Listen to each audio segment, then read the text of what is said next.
बड़े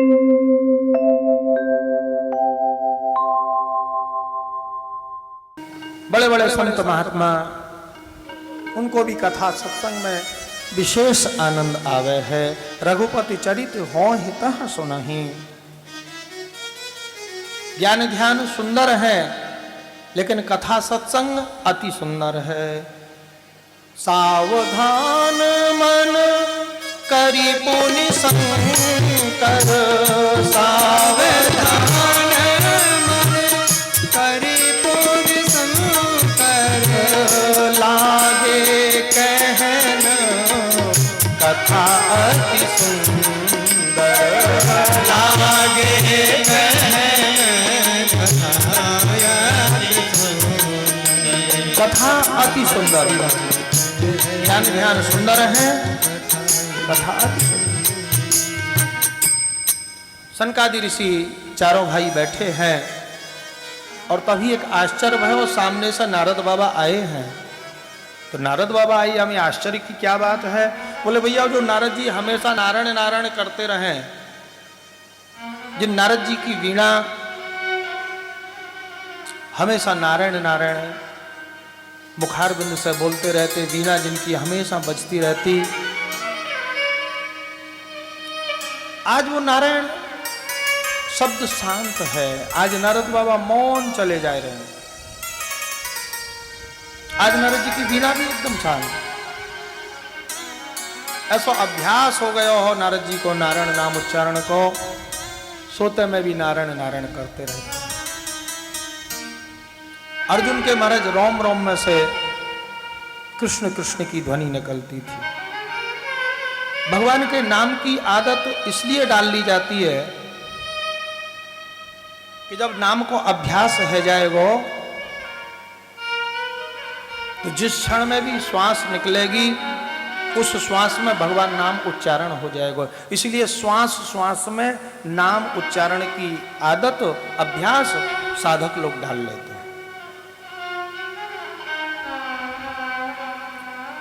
आज से 400 वर्ष पूर्व हमारे वृंदावन में इमली तला नामक स्थान पे एक महात्मा रहते थे। बाल्यावस्था में संत हो गए, 10 वर्ष की अवस्था में, और वृंदावन वास करते करते भजन करते करते 110 वर्ष की अवस्था हो गई, बहुत वृद्ध हो गए थे और स्वास्थ्य भी थोड़ा खराब रहने लगा हो। भगवान अपने भक्तों के स्वयं पास पहुंच के उनकी सेवा करें। ये महात्मा 110 वर्ष के, स्वास्थ्य खराब, कोई पास में नहीं, सहारे के काजे, भगवान 5 वर्ष के छोटे से बालक बन के और महात्मा जी के पास पहुंच गए। बाबा मेरा संसार में कोई नहीं है। महात्मा ने विचार किया या बालक को कोई नहीं है, मुझे सहारे किया, आ जाओ बेटा, आज से हम तेरे सब कुछ हैं। बड़े प्रेम से महात्मा जी को गुरुजी करके और वहीं रहने लगे। महात्मा जी को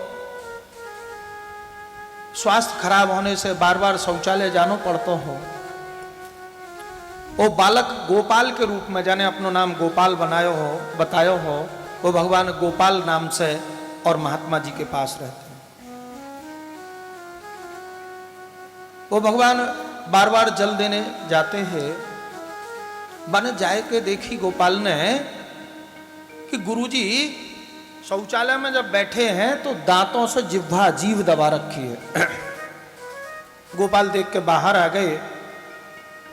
जब गुरुजी आए, गुरुजी ने स्नान कर लियो, वो भगवान जो 5 वर्ष के बालक के रूप में, गोपाल के रूप में रहते, गुरुजी से पूछी, गुरुजी आप शौचालय में जब बैठे थे तो आपने अपनी जिह्वा दांतों से क्यों दबा रखी थी?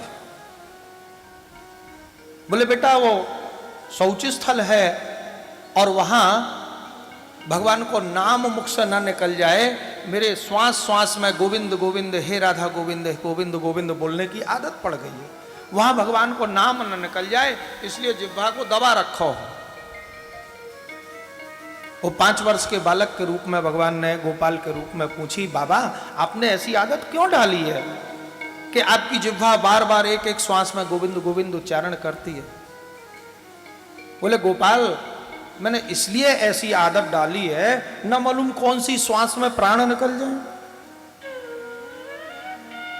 वो भगवान ने वो 5 वर्ष के बालक बन के, गोपाल बन के बाबा के पास रहते थे, पूछा बाबा ये बताओ आपने आदत डाला है कि जीवन भर गोविंद गोविंद गोविंद, अंतिम श्वास में भी गोविंद नाम निकल जाए इसलिए, और शौचालय में ही अगर अंतिम श्वास निकल गई तो जीवन भर को ये सब व्यर्थ हो जाएगा ना। बस ये शब्द सुनते ही वो महात्मा अपने वो 5 वर्ष को बालक जो गुरुजी कहता था उसके पैर पकड़ लिए, भगवान ने प्रकट होकर दर्शन दिए। वो महात्मा जी की इमली तालाब पर समाधि है और उस समाधि का नाम है गोपाल के गुरु की समाधि। गोपाल के गुरु की समाधि। ये जिह्वा हमेशा कृष्ण नाम का उच्चारण करती रहे। नारद जी को आदत ऐसी थी, हमेशा नारायण नारायण उच्चारण करते। आज वो नारद बाबा मौन हैं, बिल्कुल मुख से हरिनाम उच्चारण नहीं हो रहा है। आज नारद जी की वीणा भी शांत है। जो नारद जी मार्ग में कभी जा रहे हो और कोई व्यक्ति बहुत दूर भी हो तो उसको टोक के चलते थे, अरे भैया चुपचाप क्यों बैठा है, राधे राधे बोल, कुछ अच्छा काम कर, कुछ सत्संग कर। रास्ता चलते, मार्ग चलते जो नारद जी चुपचाप बैठे लोगों को सत्संग कथा की प्रेरणा देते थे। आज वो नारद जी बिल्कुल पास से जा रहे हैं, सनकादि ऋषि निकट बैठे हैं, लेकिन ऐसे जा रहे हैं नारद जी जैसे सनकादि ऋषि को देखा ही नहीं है। आश्चर्य हो गए सनकादि ऋषियों को। उन्होंने आवाज लगाई, अरे भैया नारद कहाँ से आ रहे हो, कहाँ को जा रहे हो, आज आपको क्या हो गयो? आज आपकी वीणा भी शांत है, आज आपके मुख से भी हरिनाम उच्चारण नहीं हो रहे हो। कथम ब्रह्मण दीन मुखा कुतश्चिंतातुरो भवान त्वरितम गम्यते कुत्र कुतश्चागमनम तव। भैया नारद कहाँ से आ रहे हो, कहाँ को जा रहे हो? आज कौन सी चिंता में पड़ गए जो आपके मुख से हरिनाम उच्चारण नहीं आ रहे हो? अरे चिंता तो संसार में किसी को करनी ही नहीं चाहिए, और साधुओं को, संतों को तो बिल्कुल नहीं करनी चाहिए। आप कौन सी चिंता में पड़ गए? नारद जी बोले सनकादि ऋषियों से, महात्माओं आप बिल्कुल ठीक कह रहे हो, चिंता नहीं करनी चाहिए और संतों को तो बिल्कुल नहीं करनी चाहिए। लेकिन महाराज जिस परिवार में जन्म लियो, जिस घर में जन्म लियो, जिस समाज में जन्म लियो, जिस गांव में जन्म लियो, जिस राज्य में, देश में जन्म लियो, उन सबके कल्याण के बारे में जो सोचे वही सच्चा साधु। जो केवल अपने बारे में सोचे, मेरा भला कैसे हो जाए, मेरा कल्याण कैसे हो जाए, तो ये तो स्वार्थ हो गया। जो केवल अपने भलाई के बारे में सोचे, सारे प्रजा कैसे सुखी रहे, सारे देश के नागरिक, हमारे परिवार के, हमारे गांव के, ये सभी लोग सुखी, सबके सुख के बारे में जो सोचे वही साधु। सनकादि ऋषि बोले नारद जी कह तो ठीक रहे हो।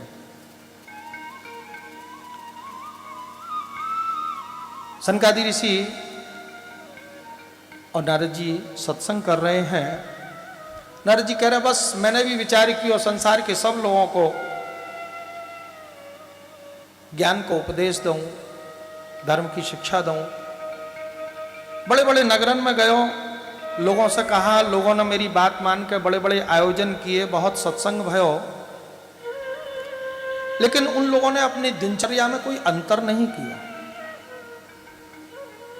अपने आचरण में, अपने व्यवहार में, अपने स्वभाव में कोई परिवर्तन नहीं किया। नारद जी कह रहे सनकादि ऋषियों मैंने विचार किया, ये नागरिक जीवन के अभ्यस्त ये जीव, ये अपने आचरण को बदल नहीं सकें, अपने स्वभाव संस्कारों को बदल नहीं सकें, तो चलो तीर्थों में चलूं, वहाँ तो भगवान के क्षेत्र हैं, वहाँ आनंद आवेगो। नारद जी कह रहे सनकादि ऋषियों में बड़े बड़े तीर्थन में गयो, गया जी गयो, हरिक्षेत्र गयो, कुरुक्षेत्र गयो, श्री क्षेत्र गयो, पुष्कर गयो, माथुर क्षेत्र गयो, श्रीरंगम गयो, सब जगह गयो, लेकिन तीर्थन में जाके देखी, तीर्थन की दशा और ज़्यादा खराब थी। बस मैंने विचार किया अब तो भगवान के धाम में चलना चाहिए। मैं सीधो भगवान की भूमि ब्रज भूमि में पहुँचो, और लीला भूमि ब्रज भूमि में नारद जी कह रहे हैं जैसे ही मैं गयो मुझको बहुत आनंद आ गयो। समस्त ब्रजमंडल को मैंने परिभ्रमण किया है, ब्रज 84 को उसकी परिक्रमा लगाई है, ब्रजवासियों की मधुर मधुर वाणी सुनी है, ब्रजवासियों के यहाँ प्रसाद पायो है और मुझे ब्रज में जाके बहुत सुख और शांति मिली। देखो भैया, श्रीमद् भागवत में ये कथा है आज से 5000 वर्ष पूर्व की। आज से 5000 वर्ष पहले नारद जी को पूरे संसार में कहीं सुख शांति नहीं मिली, ब्रज में जाके आनंद आयो।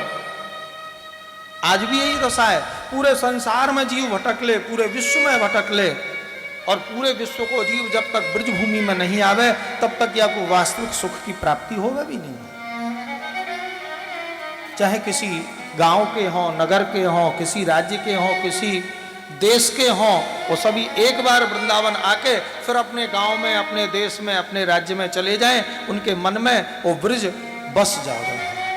ब्रज को आनंद, वो ब्रज को सुख उनको हमेशा ओतप्रोत करते रहे, आनंद को वो प्रसाद उनको प्राप्त हो जावे।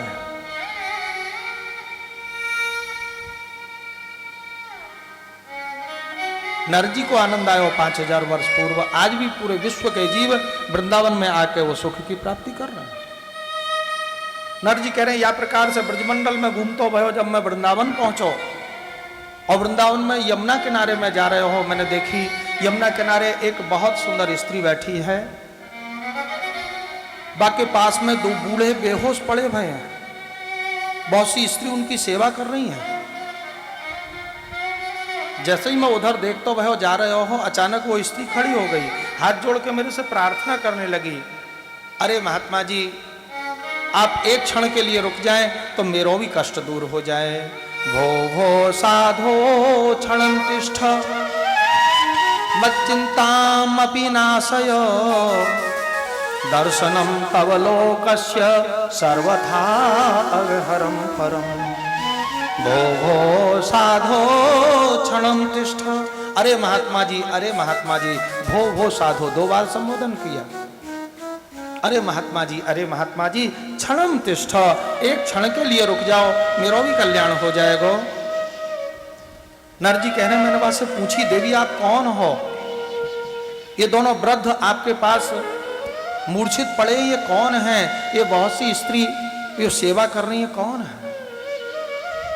वो कहने लगी, बाबा मेरी कथा तो बहुत बड़ी है, विस्तार से नहीं सुनाऊंगी, आप पे भी समय नहीं, मेरे पास भी समय नहीं। संक्षेप में यह प्रकार से है, मैं भक्ति हूं और ये दोनों वृद्ध जो बेहोश पड़े हैं, मेरे बेटा ज्ञान और वैराग्य है।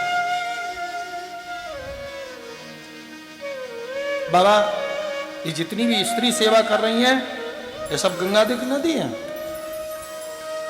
दक्षिण भारत में बाबा मेरो जन्म भयो, कर्नाटक में मैं बड़ी भई, महाराष्ट्र में मैं संकुचित हो गई और गुजरात में चीर्ण चीर्ण हो गई। उत्पन्ना द्रवणेशाहं वृद्धिं कर्नाटके गता,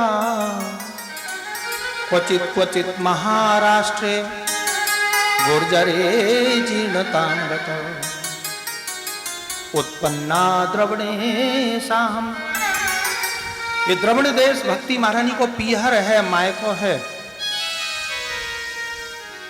इसीलिए हमारे जितने भी आचार्य हुए सबको जन्म दक्षिण भारत में भयो, उत्तर में आके इन्होंने धर्म को प्रचार कियो। ये पीहर है भक्ति महारानी को, मायको है द्रविड़ देश दक्षिण भारत। और कर्नाटक में आके बड़ी हुई। कर्नाटक में आचार विचार बहुत है और आचार विचार रखोगे तो हृदय में भक्ति बढ़ती है। कर्नाटक के मूल निवासी जो हैं वो 7 वर्ष के बाद यज्ञोपवीत उपनयन संस्कार होने के बाद वहां 8 वर्ष का बालक भी 24 की 24 एकादशी का व्रत करता है। और तो संसार में बड़े बड़े भी नहीं करें बाबा। आचार विचार करने से क्या हो गए, बोले भक्ति हृदय में बढ़े। तो कर्नाटक में मैं बड़ी हो गई। क्वचित क्वचित महाराष्ट्र में कहीं कहीं भक्ति है, नासिक पंढरपुर इत्यादि में। बाकी महाराष्ट्र में गणेश जी की पूजा है, घर घर में गणेश जी प्राप्त हो जाएंगे। गणपति बप्पा मोरया आधा लाड़ू चोरया, घर घर में गणेश जी की आराधना महाराष्ट्र में। अथवा दत्तात्रेय महाप्रभु की उपासना है, अथवा वारकरी मत है। और भक्ति महारानी कह रही, जब मैं गुजरात में आई तो जीर्ण हो गई। गुर्जरे जीर्णताम गता। लोग बात कहते हैं गुजरात में तो भक्ति बहुत है भैया, गुजरात में जीर्ण कहाँ हुई? देखो भैया, भक्ति तभी होती है जब शरीर जीर्ण हो जाए लेकिन बुद्धि परिपक्व हो जाए। वृद्धावस्था में क्या होवे? बोले शरीर बुढ़ा हो जाता है लेकिन बुद्धि परिपक्व हो जाती है। बुद्धि में समझ में आ जाता है कि संसार में कुछ नहीं है, भजन में ही सब कुछ। और जिस दिन बुद्धि में ये परिपक्वता आ जाए कि भगवान के भजन में ही सार है, बाकी सब बेकार है, बुद्धि जिस दिन ये निर्णय कर ले उसी दिन समझ लो रास्ता मिल गया। तो गुजरात में जाके शरीर तो जीर्ण हो गए और बुद्धि परिपक्व हो गई। और बुद्धि जब परिपक्व हो जाए तो कृष्णाश्रित हो जाती है, राधा गोविंद के चरणों में समर्पित हो जाती है। भक्ति महारानी कह रही, गुजरात में जीर्ण होते ही मैं सीधी वृंदावन पहुंच गई। और वृंदावन में जाके ब्रजभूमि की रानी राधा रानी के दरबार में अर्जी लगा दी। राधा रानी के दरबार में सब दुख मिटाए जाते हैं। दुनिया भर के सताए लोग यहाँ किशोरी जी अपने सीने से लगामे हैं उन्हें। संसार में तो दुख ही दुख है, चाहे जितना परिवार कर लो, चाहे जितनी संपत्ति कर लो, चाहे जितने मकान बना लो, जीवन भर जिनको जोड़ते हैं बाद में छोड़ के चले जाए। और जो संग जाए, वो जो संग हमेशा है उसको जीवन भर भूले रहते हैं। तो उन किशोरी जी की याद करने से ही जीव को कल्याण हो गए। श्री राधे।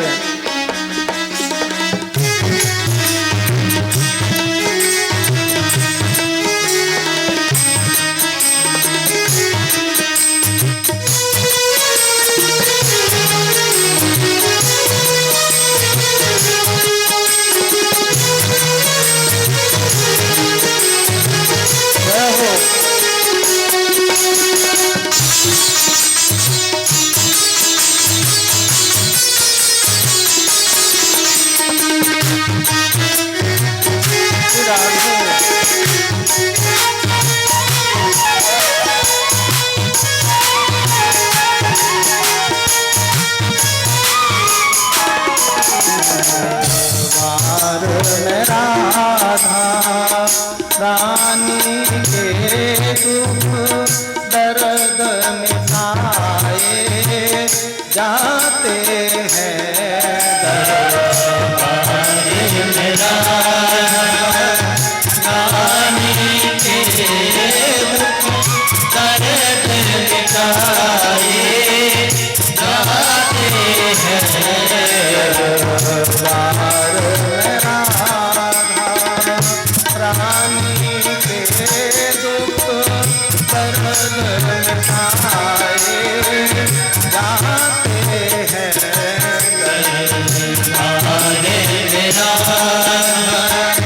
रानी के दुख दर्द मिटाए जाते हैं। यहाँ के सताए लोग यहाँ सीने से लगाए जाते हैं।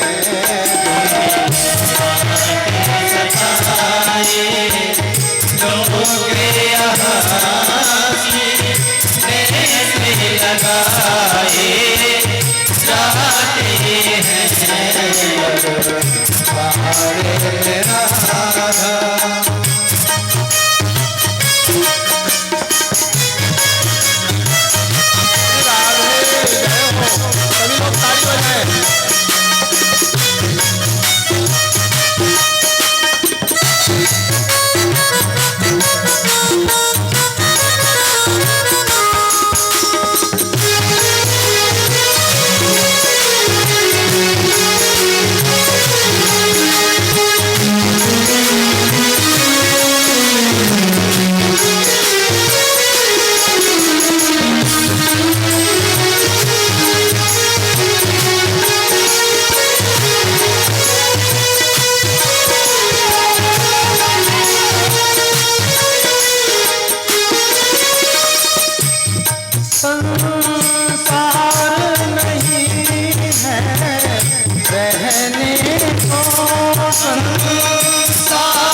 अमृत के यहाँ रोज पिलाए जाते हैं। अमृत के यहाँ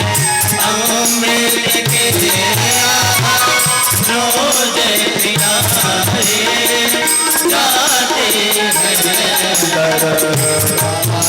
मेरा दुख दर्द मिटाए जाते हैं।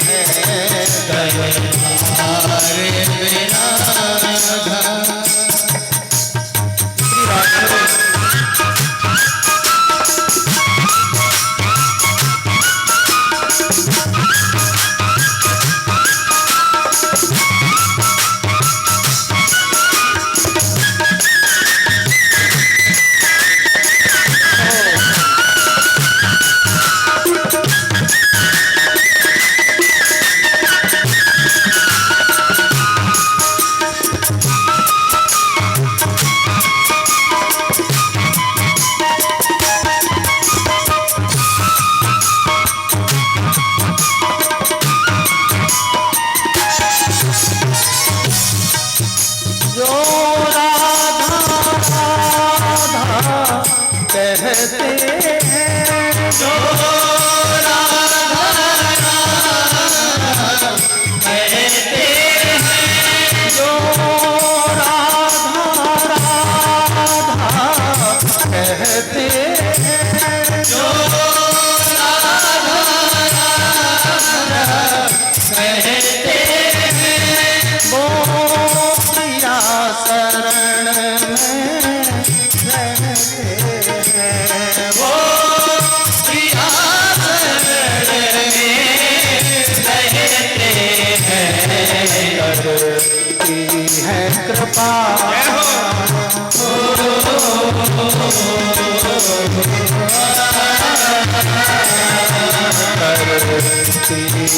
कृपा व्रत भान सुपावही महल बुलाए जाते हैं। जाते हैं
जाने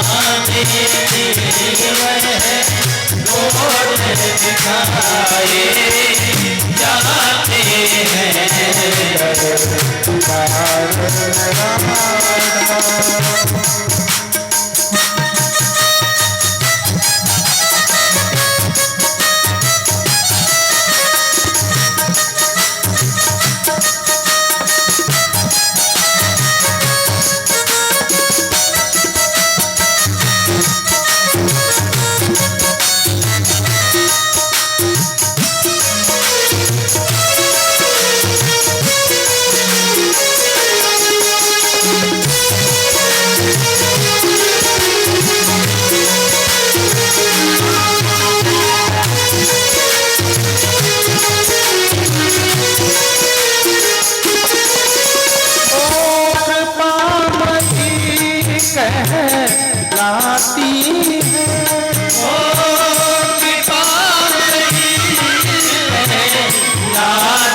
नाम हुए पले पे बिठाए जाते हैं जाते